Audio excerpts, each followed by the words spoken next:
அண்ணாத்தா, அண்ணாத்தா, நீ கொண்டு போன சாப்பாடு ரிட்டர்ன் கொண்டு வந்துட்டேன். ஏன் கொட்ட வேண்டியதானே? அரிசி விக்கிற விலைக்கு சாப்பாடை கொண்ட மனசு இல்ல. அந்த பழைய சோறை வச்சு உனக்கு நல்லா மொறு மொறுன்னு தோசை பண்ணி தரவா?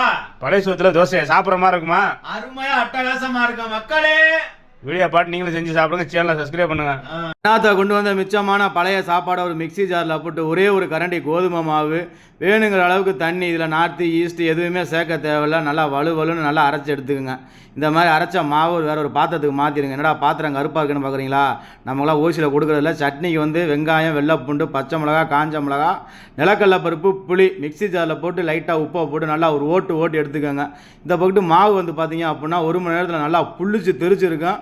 மாவில் லைட்டாக உப்பை போட்டு தோசைக்கல்ல லைட்டாக எண்ணெயை தடவி நல்லா தண்ணியை தெளித்து தோசை ஊற்றுனீங்க அப்படின்னா நல்லா மொறுன்னு அப்பளம் மாதிரி பேப்பர் மாதிரியா இருக்குது. 2 போட்டு திருப்ப போட்டு நல்லா சட்னியை ஊற்றி சாப்பிட்டீங்க அப்படின்னா சொல்லும் போதே நாக்கு ஒழுகுதா? ஒன்றும் கவலைப்படாதீங்க. சிம்பிளான